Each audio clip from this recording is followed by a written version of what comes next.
اللہ تعالیٰ کو اللہ تعالیٰ کے پاک ناموں کے ساتھ پکار کر دعا کیجیے۔ فرض نمازوں میں تلاوت قرآن پاک کے بعد، سحر و افطار کے وقت، اور اپنے لیے اور دوسروں کے لیے بھی دعائیں مانگیں۔ دعاؤں کی کتابیں موجود ہیں، جیسے کہ مناجات مقبول ہے، قرآنی و مسنون دعائیں ہیں، اور اس کے علاوہ آپ جو اپنی ذاتی دعائیں کرتے ہیں ان کو بھی خشوع و خضوع کے ساتھ، پوری توجہ اور اعتقاد کے ساتھ اللہ تعالیٰ سے مانگیں، اور یہ اس یقین کے ساتھ مانگیں کہ اللہ تعالیٰ سننے والے اور قبول کرنے والے ہیں۔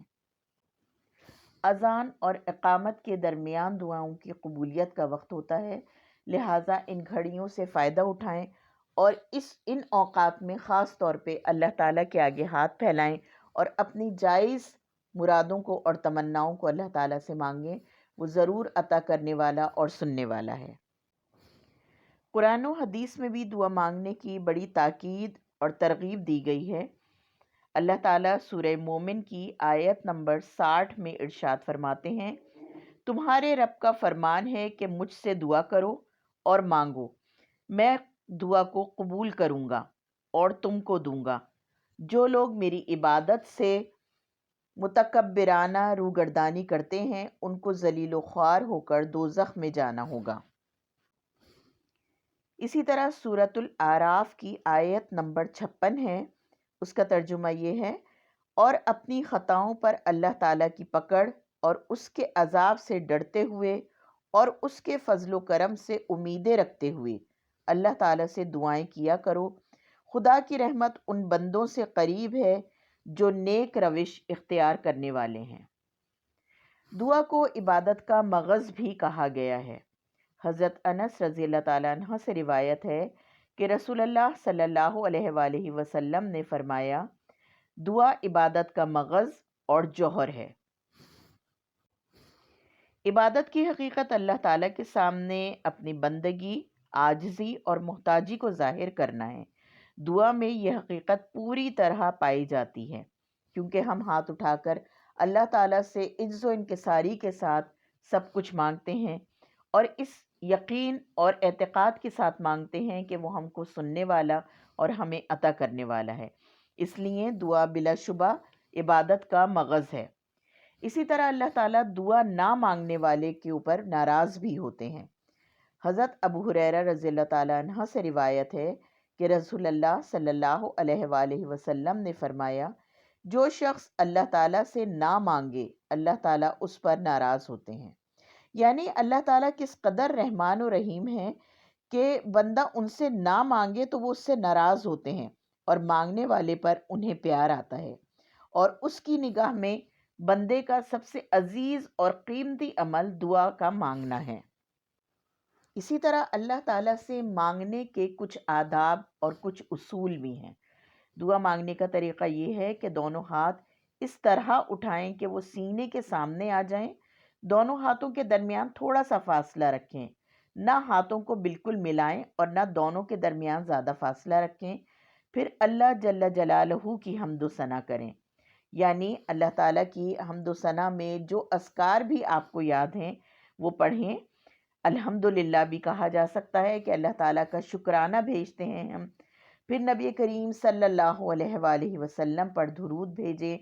درود جو بھی آپ کو زبانی یاد ہو وہ بھیج دیجئے، وہ پڑھ لیجئے۔ اس کے بعد خوب گڑ گڑا کر اور اللہ تعالیٰ کے آگے عجز و انکساری پیدا کرتے ہوئے اللہ سے پورے یقین کے ساتھ دعا مانگیں، اور دعا کے آخر میں آمین کہہ کر درود شریف پڑھ کر دعا کو ختم کریں اور اپنے چہرے کے اوپر ہاتھ پھیر لیں۔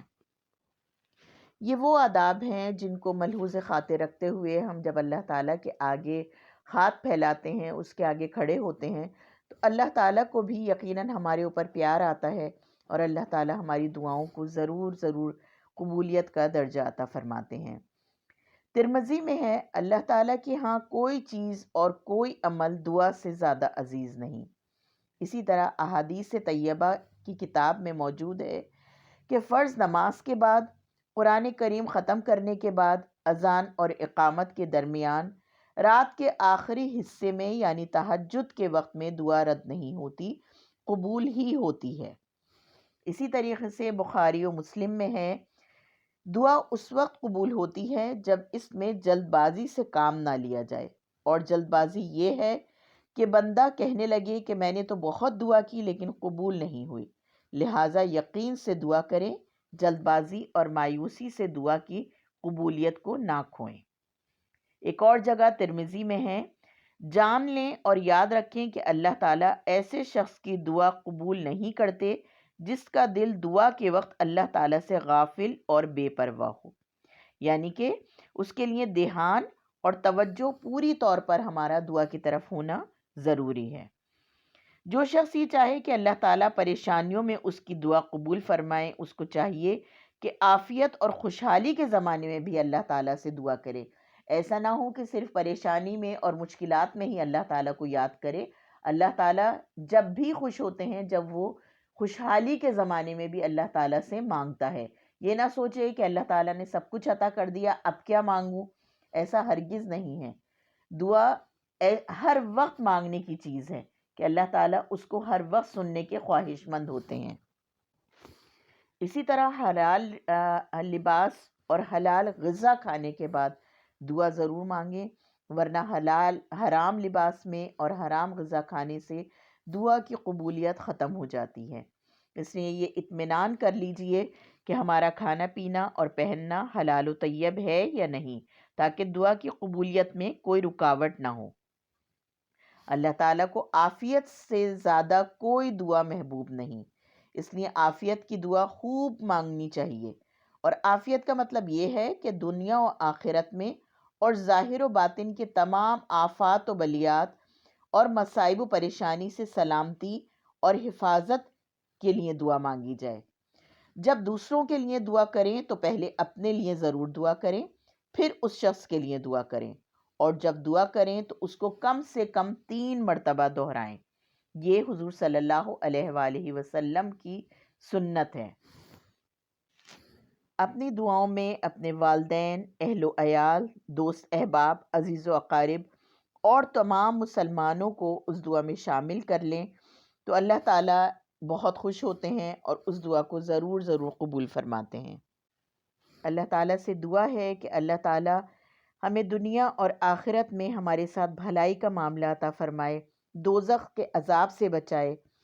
اللہ تعالیٰ سرکار دو عالم صلی اللہ علیہ وآلہ وسلم نے آپ سے دنیا اور آخرت کی جتنی بھلائیاں مانگی ہیں وہ سب مجھے بھی عطا فرما دیجئے، اور آپ کو بھی اللہ تعالیٰ آپ کے اوپر بھی ان کی بارش کر دے، اور دنیا اور آخرت کے جتنے شر، فتنے اور برائیوں سے آپ صلی اللہ علیہ وآلہ وسلم نے پناہ مانگی، وہ ان سب سے ہمیں بھی پناہ عطا فرما دیجئے۔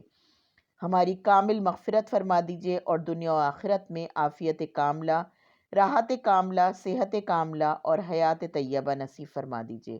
اللہ تعالیٰ اپنے ذکر کرنے اور نعمتوں پر شکر ادا کرنے والی زبان عطا فرما دیجئے، اور اپنی عبادت کو خوب طریقے سے ادا کرنے کی توفیق عطا فرما دیجئے۔